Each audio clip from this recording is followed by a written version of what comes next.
Hello and welcome back to the 20th episode of the Sir Purrcast.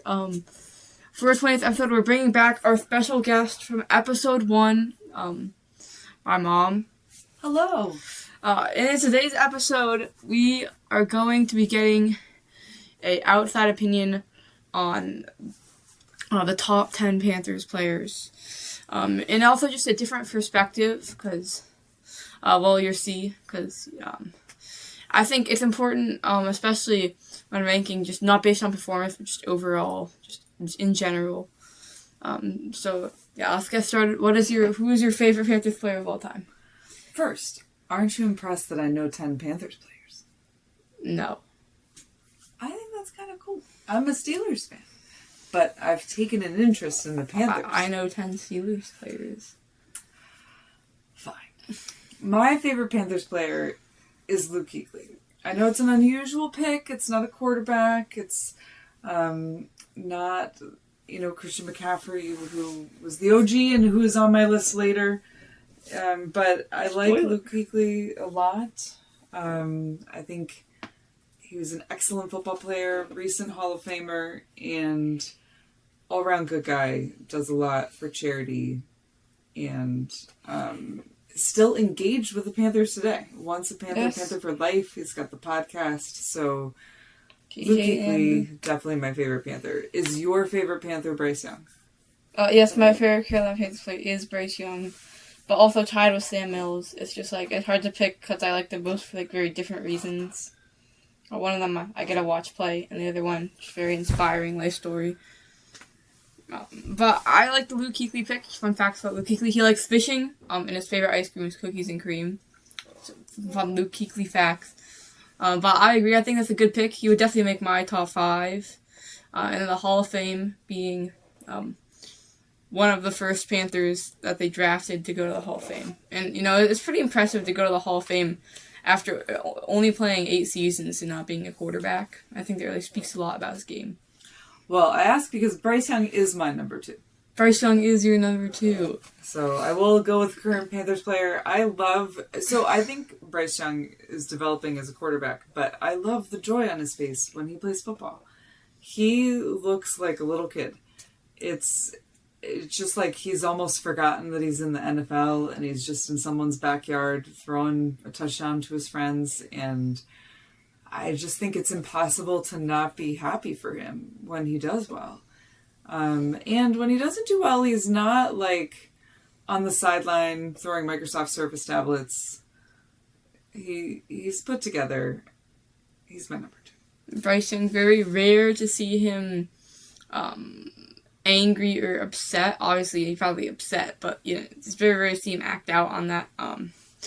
There have been times, I can remember the Jaguars game in Week 17 in 2023, where similar Microsoft Surface tablet incident.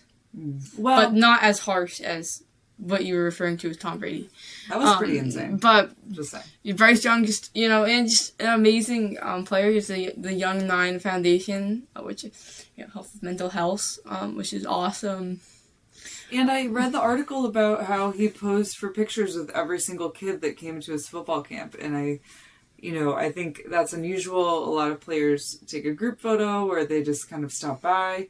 And I think that it really matters to him to go back to his hometown and give back to that community and to those kids. So for all those reasons, but mainly the joy, Bryce Young, number 2. Yes.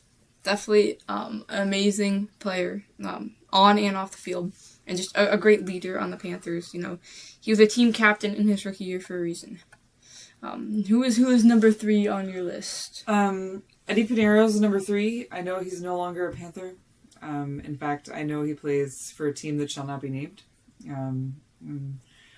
But doesn't he play for Tampa Bay? No. Who did he play for after the Panthers? Well, I'm not actually sure. I think it might be the 49ers. I know he left. He did leave. Yep, 49ers. All right, well, then we can name them. I think they have a fine photo for them. Anyway, I thought, right color, wrong team. But when we went to the Rain game and he scored all of the points, actually, but the game-winning field goal, I don't know. It was just magical, and I feel like he's had some pretty big moments for the Panthers in the games that we've watched, and again, not a current Panther, but I'm just going for nostalgia in our Panthers visits, putting him at number 3. Yeah. And kicker is a hard position. It's very nerve-wracking to me. I wouldn't want, it's weird because I always wanted you to be a kicker because I didn't want you to get injured, and it's a penalty to hit the kicker. But in a lot of ways, I'm impressed that people can be kickers without extensive anxiety. I think it's a really difficult position.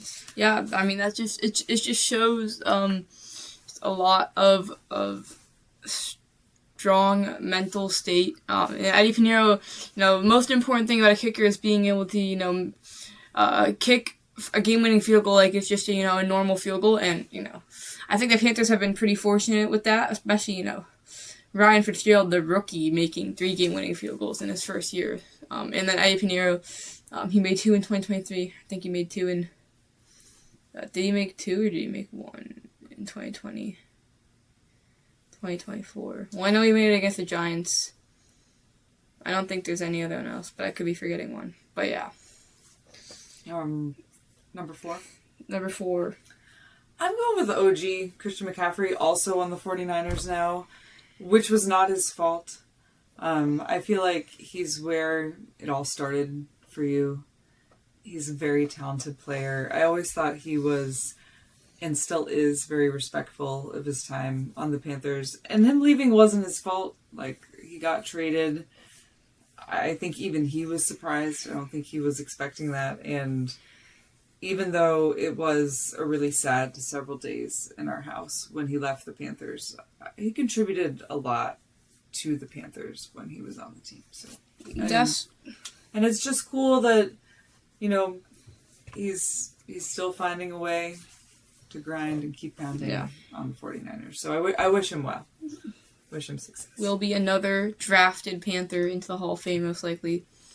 Agreed. Big impact, especially that 2019 season, which is when I really started liking the Panthers.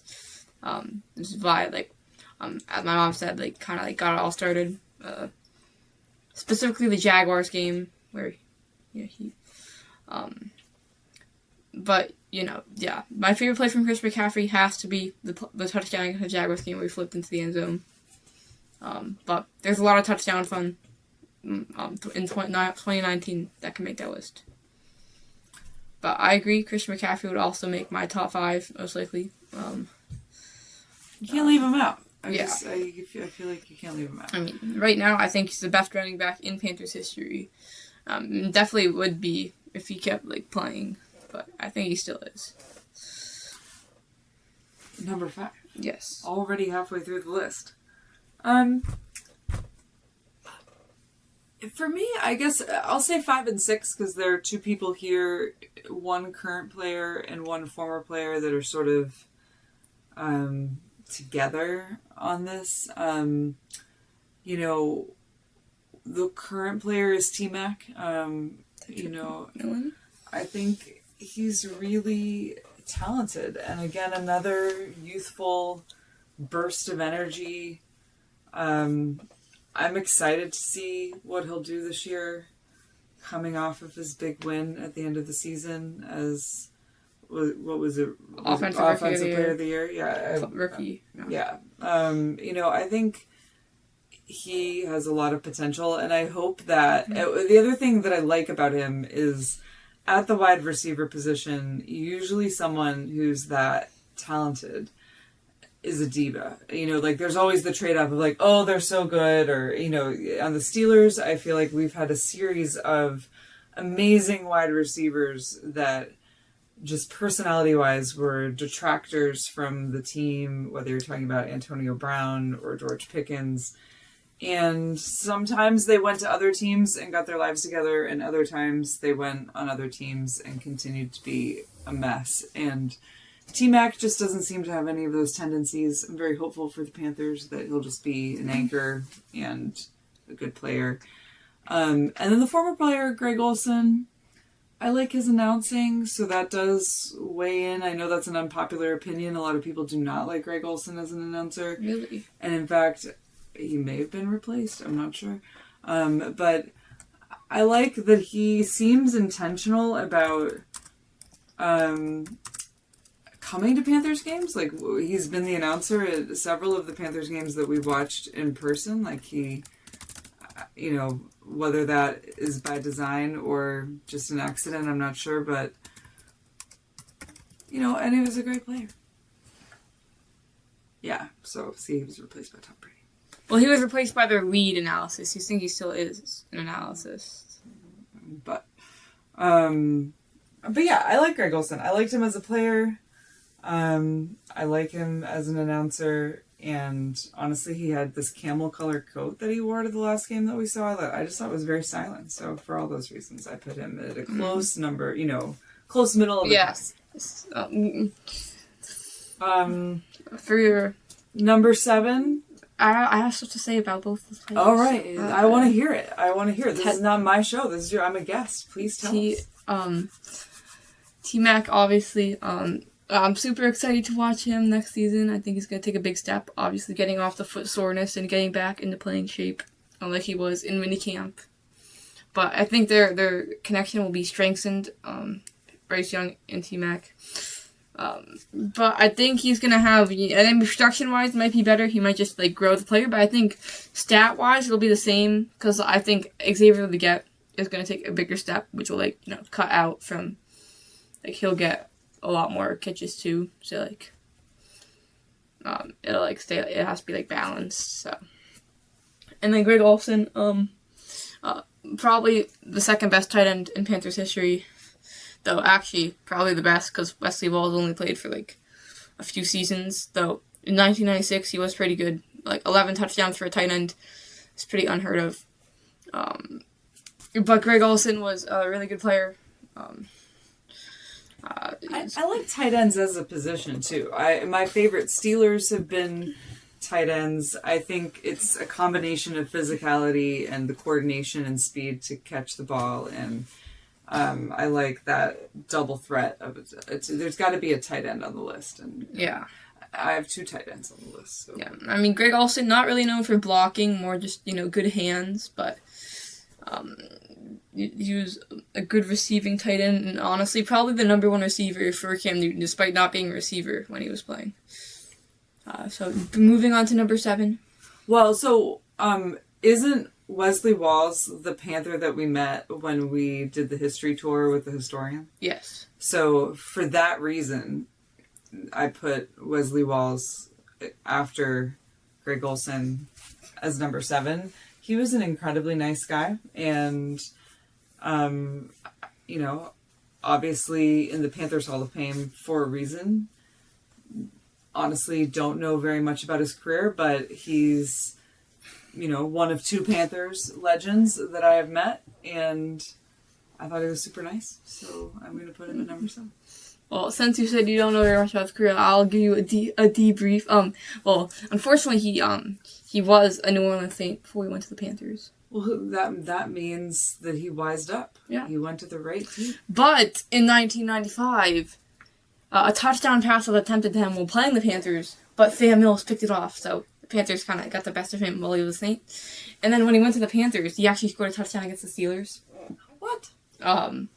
But he had 11 touchdowns that season in the 1996 season, which was super special. And rewatching those games, because I didn't get to watch them, was cool to see how dominant he was. Again, not really known for blocking, more of a receiving tight end, but definitely one of the pioneers of the receiving tight end, along with Tony Gonzalez and Shannon Sharp.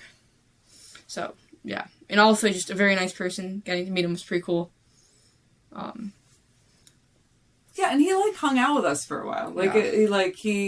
I felt like they brought him over, and he very much could have picked some of the fancy people that paid a lot of money to be on the field. And I felt like he stayed and talked to you for a few minutes, and that was cool. Yeah. So, yeah, definitely a solid number 7.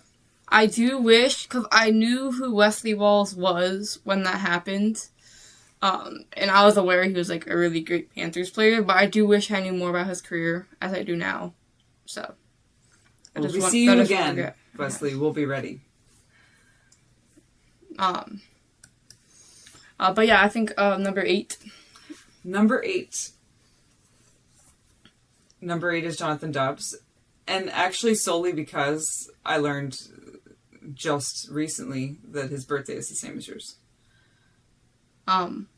Jonathan, what's his last name? Brooks. Oh, I made up the last name. But Jonathan, whose last name we will get right in the edit. Brooks. Jonathan Brooks has the same birthday as you. That's pretty cool. Yeah, well, there's a Panther born on the same day as you, so I have to pick that as number 8.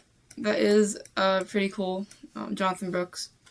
But being Tell me more about him as a Panther. Well, he's played like 3 games for the Panthers, because he was drafted in 2024, playing for the Texas Longhorns. It was very hyped up rookie, going in the second round, known for his speed and like elusiveness, and but he started like the 2024 season like with an ACL injury, so like he missed like the first 10 games.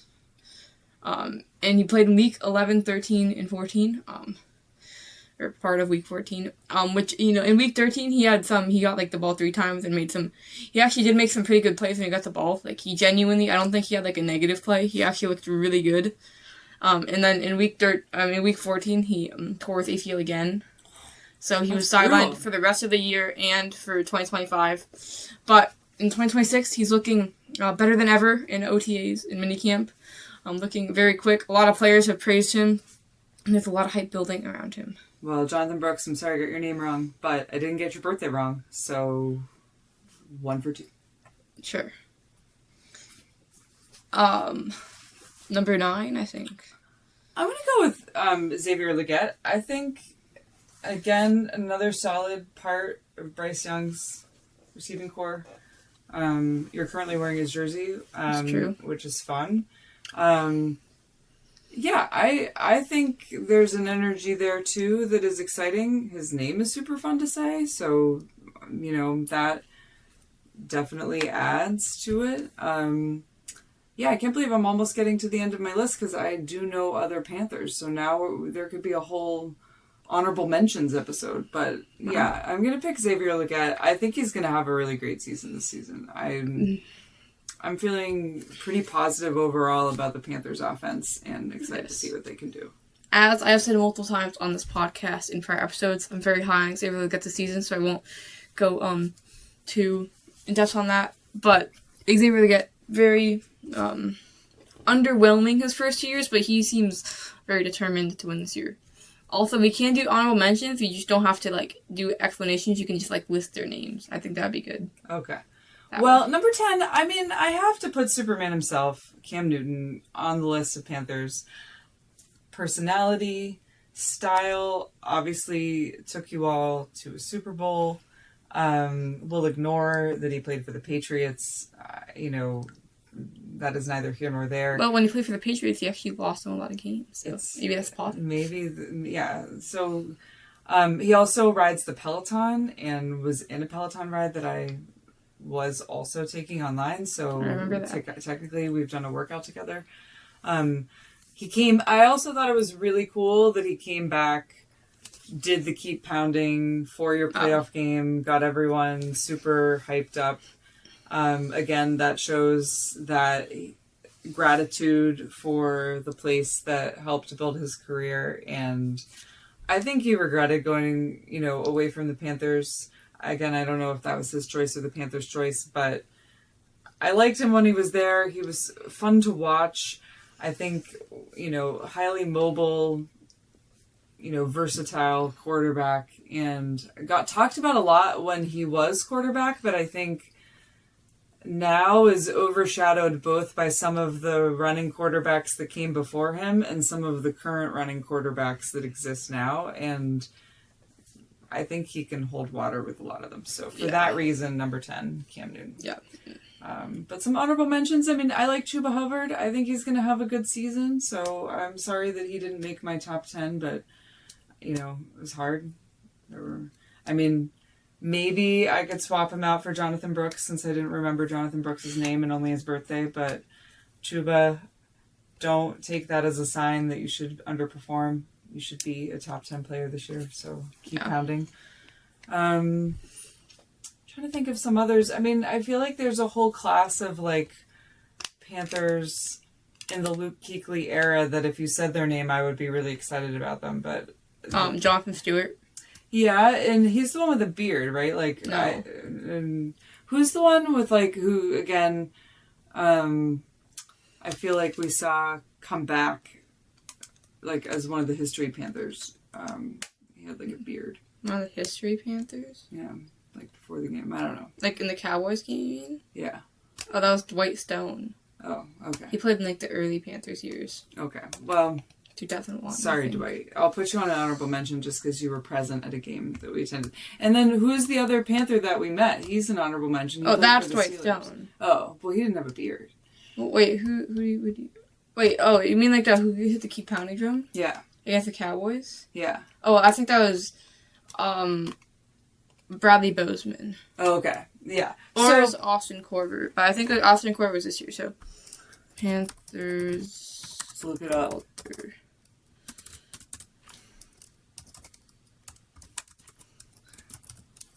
To get this right.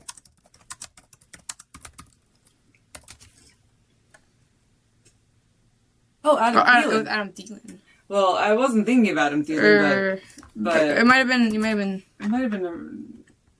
Yeah, Bradley Bozeman was 2023. Yeah. Okay, so Bradley Bozeman was on there.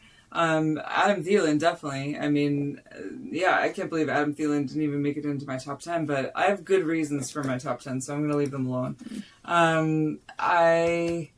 And then, yeah, the other Panthers that we met, again, played for the Steelers, liked my Steelers bag, noticed that the clear bag that I take to the stadium had the Steelers logo, so... Really? I don't remember that, but I'll take your word for it. So, those are... But in the end, you know, the Panthers have had... I'm sure there are lots of Panthers, especially from the Cardiac Cat days that I don't even know, that are Definitely great. left out a bunch. Steve Smith, Jake Delhomme. Julius Peppers. Yeah, I mean, I have more to learn. So that's why I'm an avid listener of this podcast. Yeah. All right. Well, thank you everyone for watching. Go Canes in tomorrow's game. And keep pounding.